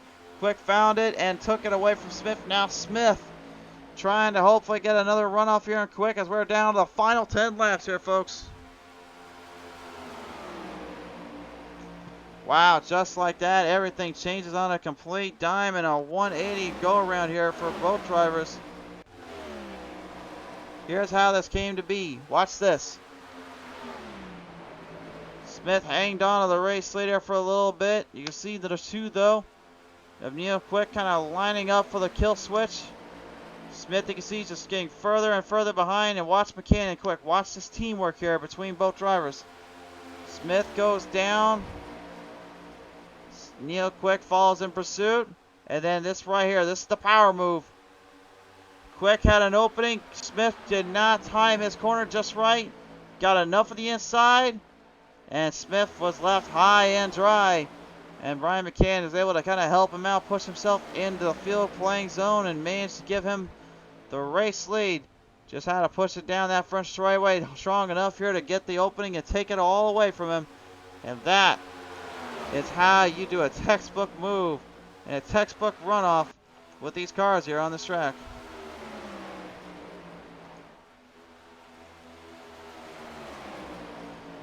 We're down to the final 8 laps here, and look at this, Smith. Oh, he's getting real aggressive now, ain't he? He's throwing it left and right. He's looking for anything he can around Quick. He knows this is not the place he wants to be at. This is not what he wanted to see.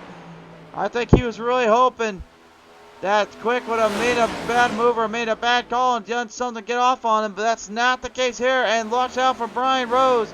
He's winless right now, but the Holler Boys have not forgotten that when we first came on with the show, they were the first drivers to win here on PTM Racing TV with the Spartan Logistics Management LLC Challenge Series, and they might have themselves a chance here to win on a super speedway again. But they are going to have to fight it out, though, with some of the top tier guys. Aaron Smith on the outside, making a charge and a half around Neil Quick. Quick looking to go back on the inside, got blocked, could not defend. It's going to go either way here. It's going to go back and forth one way or another, and either one has the advantage. Somebody has to take this one home one way or another, though. Smith hanging on, but if Quick can just find another rundown, he can pretty much make Brian McCann work with him and take it away from him again.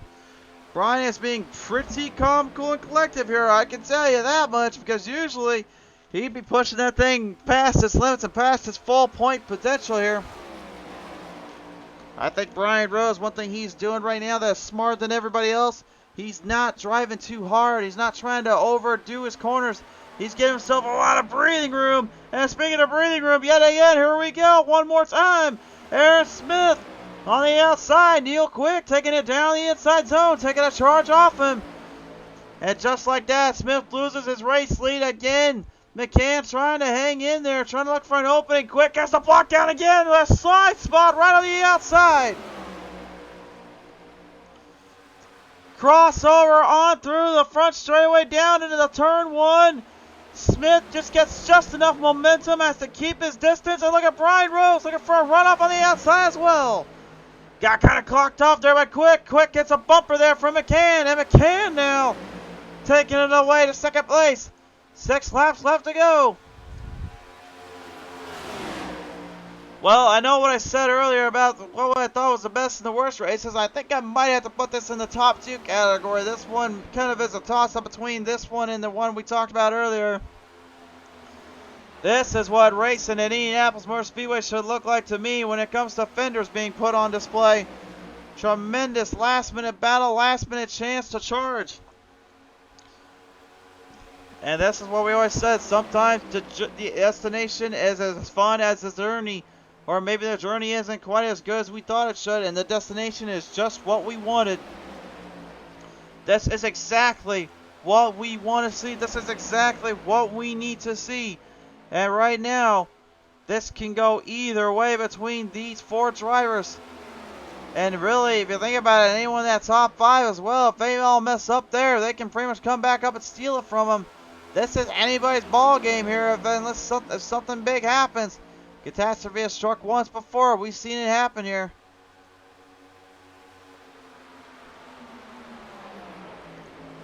Harger holding his line down around with Chris Mefford. Mefford's trying to hang in, trying to put anything left he's got in full display, in full mode. Kevin McCann right up there with him, and I guarantee you that I feel like there's probably a receipt coming sooner or later between those two. I know in racing that always is the case. That's always been the play. That's been always the advantage you can have versus other sports. Is eventually you can get your receipt back, and you don't even have to really lay a finger on the guy. You just need to make sure you can get something off of him, or the girls too. Yeah, the ladies do have to take some of the beating from the boys too every now and then. And my boss probably heard that, and she's probably thinking, yeah, I remember that because you keep doing it to me every now and then in a super late model race. Not my fault. She put the bumper to me first. And speaking of putting the bumper to one another here first, Neil Quick puts another bumper to Brian McCann. But McCann trying to sneak his way on the outside and a charge off here on Neil, but Neil still hangs in it. Brian Rose looking to try to draft off both guys, maybe working a little bit more of Brian for a slight bit here. Looking to the outside, trying to make a charge off on Neil Quick. Trying to dive in, trying to get it set up. He does. He got a good run off here to third. Now it's Brian Rose that's turned to intervene. And saving those tires earlier might have been a bigger saving grace for him than I think these guys realize. Now that he's up 1, he can pretty much now charge it up on McCann, and he can find a way around Smith. He'll then have one more opportunity to take the race win. This is absolutely incredible to watch. And here it comes now. There it is to the inside, going for the charge. Brian Rose to the inside. Hard run off on the inside of turn 3. And turn 3 sees the 3 get put into his place and in his spot. Rose tries one more guy to knock down on the list. And that is Aaron Smith, and that one. But Neil Quick not going to be out of this one just yet. He's trying to put some last minute speed in the books. 2 laps left remain. Green flag high in the air. This is a bit of a tough spot though. If you're Brian Rose, you've got to find a way to get that gap cleared off from Aaron Smith. Smith's not going to give you much room here. He's going to have to rely on the straightaways to catch him. Smith is going to watch very, very closely where he comes through and where he's at. You can see him dive down low. He's trying to block the draft. The draft is where Rose needs it. He's going to have to rely on Quick and McCann here because Smith's not going to give him any help. Third corners 3 into 4. Still pretty close. Still pretty tight. There is no one that's getting away from this one. Smith getting a tremendous 3 and 4. He'll have the charge coming on the front straightaway. Ladies and gentlemen, this is the white flag lap presented by Spartan Logistics Management LLC and R&R Racewear. There's going to be some pushing and shoving here to catch Smith. Rose needs all the help he can get. Can he get it going? Smith right in the mix in the crux of this, and look at this, Neil Quick just got to push and Rose slightly off tempo and off pace. That's all she wrote for Aaron Smith now. Brian Rose just going to have to try to fight it out with second place if he can. There's not enough time. The draft is gone. The speed is gone. Brian Rose does not have enough. McCann and Quick just got a little too eager for themselves. They didn't want to work with each other, and that's going to cost them both. They'll have to fight it for second as they come off corner 3 and 4. To the finish line, Aaron Smith is going to kiss some bricks and win at the Brickyard at Indianapolis Motor Speedway. Second will go to Brian Rose, third to Brian McCann, fourth to Neil Quick, and fifth to a solid finisher in Troy Radford. What a race and a night it has been.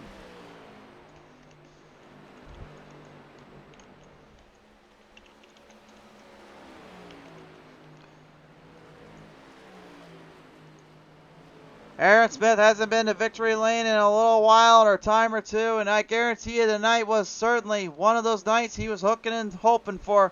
He got everything and then some for a break and a half on that last couple laps.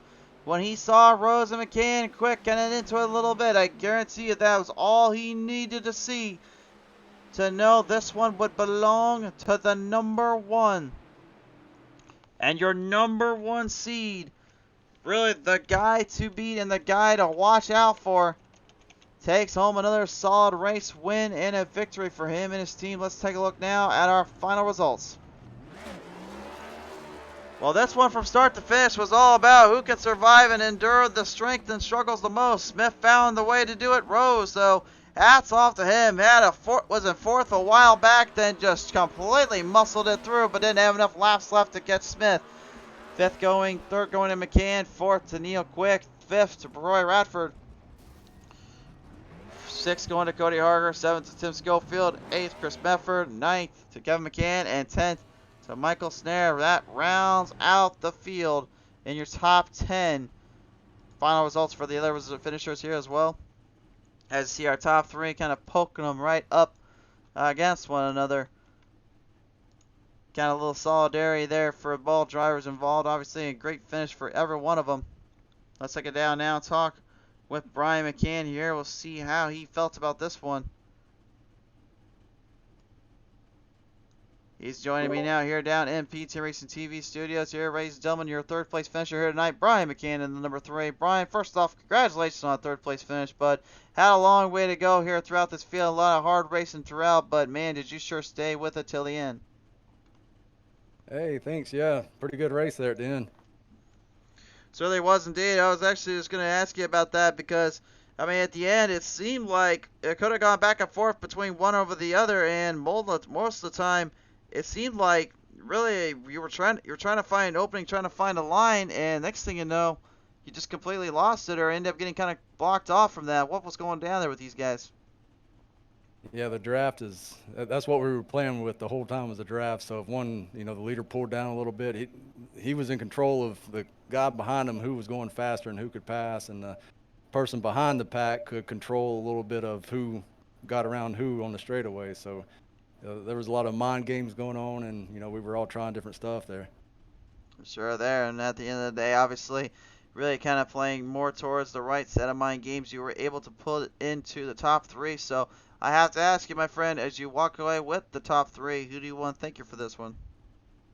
Everybody putting this show on, you guys for doing the broadcast, my family, wife, everybody watching here tonight. Thanks. I appreciate it coming on board here, Brian. What a finish it was, and congratulations once more, sir. Coming away third place here tonight, ladies and gentlemen. Give it up for that number 3, Brian McCann. Solid day for him and a finish to say the least. Brian Rose, though, man, did he have himself a day and a half, my friends. He will walk away what the second place finish here tonight. I do not have him on the call list right now, so we cannot really bring him in if he's not with us. Sorry, folks. Believe me, I wish I could. I'd like to talk to him about that last bit there. But I think we're going to go ahead and talk with our race winner now, ladies and gentlemen. Representing for the season championship last season. Looking to go away with another one. This will certainly start him in that position. It's the number one winner tonight in the number one, Aaron Smith. And Smith, congratulations, man. What a finish for you at the Brickyard. You literally had to give it everything you had and then some to make those last-ditch efforts around Neil Quick. And really, at the end of the day, it seemed like with him, McCann, and Rose, they just fought it out a little too much for their own good and cost themselves that ending, didn't they? Oh, yeah, it was great to watch my mirror. They were having a heck of a battle, but I really appreciate Brian getting behind me there when I was going around Neil that final time, getting into the corner. I'm glad we have such a good group of guys racing tonight, and glad we could have taken home the win tonight. For sure there, man. I mean, I got to ask you, really, what's been probably the toughest thing that was about this race that you had to really work around that no one else could in this case? Yeah, the air was definitely the most important factor, and I knew that if I took it toward the inside wall there in the long runs, they wouldn't be able to get a good run on me without pushing in the corner. But fortunately, it all worked out there in that last run, despite everyone's tires being toasted. Really, I was about to say, I mean, those tires, like we talked about earlier on the broadcast, we said point blank, this track is not a very fun track when it comes to trying to manage those tire wears out, and it seemed like these next-gen cars weren't any different, were they? No, I mean, they never really felt different over the course of the run. They just got slower. They never got tighter or anything like that. It was just a big old decrease in lap times. We saw that in the end of stage one with Neil flying past me there to take the stage win, but I feel like it played pretty well there in the last stage. And it did indeed, obviously, with the victory here, really puts you in the driver's hunt and possibly en route to a possible another chance at a season championship. So I have to ask, as you're trying to defend this one out here, you're going to walk away with the victory and a little bit of a kiss on the bricks. So who do you want to thank you for this one? I'd like to thank all the folks at the IROC Challenge for putting this show on, you for broadcasting, and all the folks for watching. Looking forward to getting back into it next time. We certainly appreciate coming on board here tonight, Aaron Smith. Congratulations, man, and another victory here for you and your team. All right, thank you. Ladies and gentlemen, Aaron Smith, your winner here tonight, and the number one seed entering into this season. A solid performance and stint and finish here for him and his crew. Well, a big thank you again, of course, to Spartan Logistics Management, LLC, R&R Racewear, Loud Pedal Gaming TV, SimSpeedShop.com, Track Time Entertainment, and of course, 5-Star Graphics for everything you guys have done and brought to the show and everyone that comes on board here with us. Race fans, it's an honor and a pleasure to call this one with you and really see to it from start to finish. We can't thank you enough. We can't thank you guys for tuning in. So from all of us here at PTM Racing TV, what can we say but 2021, it's been fun, but we have no idea what we're got in store for 2022. We only know there is a lot, and I mean a lot, of racers and broadcasts coming in the very, very near future. So please, please stay tuned. We will be with you from start to finish. So, from our family to yours, thank you. God bless you all for 2021 and this amazing year. We will see you in 2022.